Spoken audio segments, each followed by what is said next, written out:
SCP-061, Auditory Mind Control.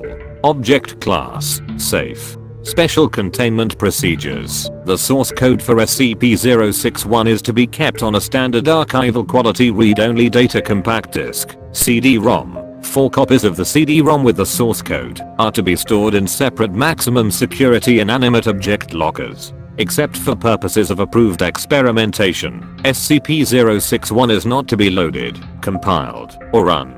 Research proposals for SCP-061 require written approval from Side Command. Only 1 copy of the CD-ROM containing the source code for SCP-061 may be used at a time. The CD-ROM is to be returned to storage immediately after having been used to load the source code for SCP-061 to a device.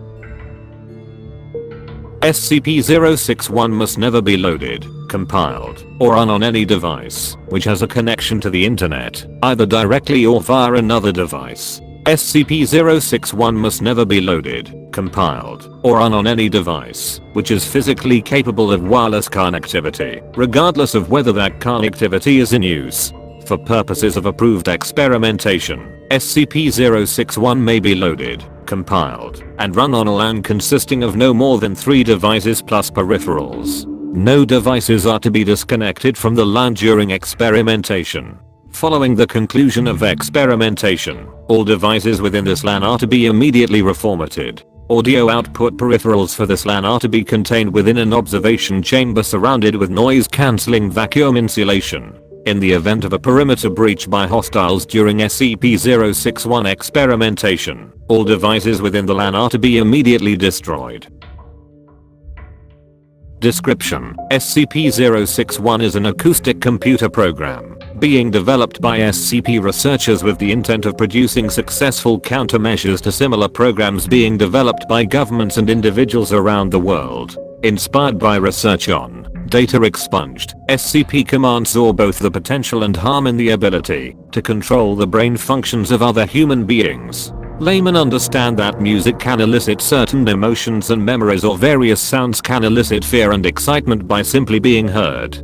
Governments around the world have been attempting to expand on that premise for decades. SCP research is the first to elicit responses on higher mental activities. Parts of the brain affected by SCP-061 differ from those stimulated by data expunged or by subliminal messaging.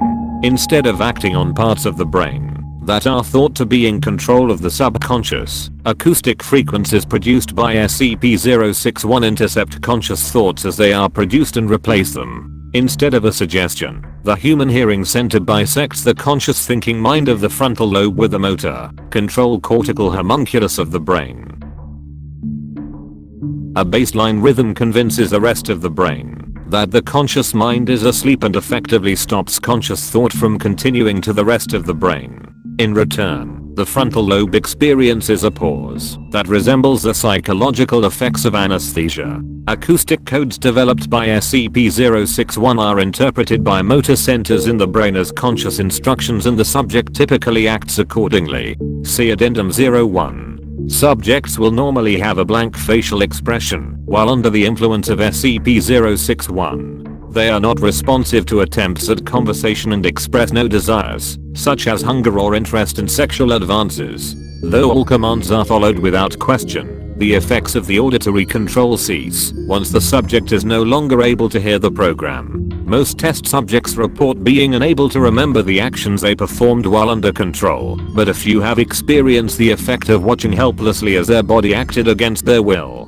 The intent of such research is to discover ways to counteract the effects of auditory mind control. However, only 2 methods of countermeasures have proven successful as of yet. 1. The subject's hearing is impaired, so that the individual can no longer hear the program, either by covering the ear or deafening the subject.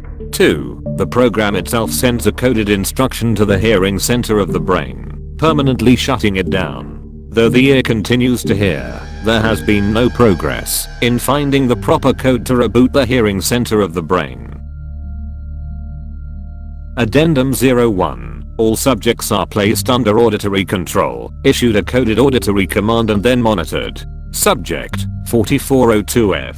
Command: sleep. Response: Subject curled up into a fetal position on the floor and her brain began emitting alpha waves associated with sleep.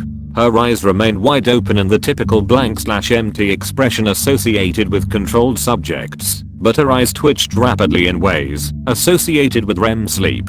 Subject 4427M. Command: run on treadmill. Response: subject mounted treadmill and then proceeded to run.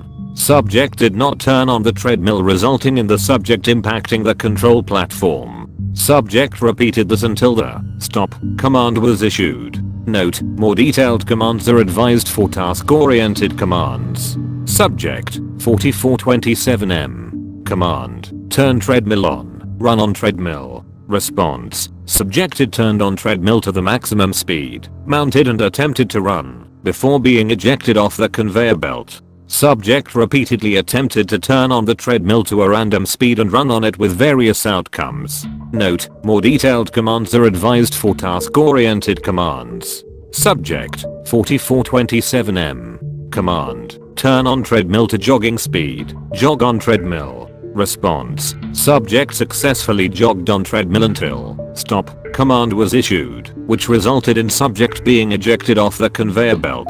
Note: subjects should be in a safe neutral position before stop commands are issued. End of file.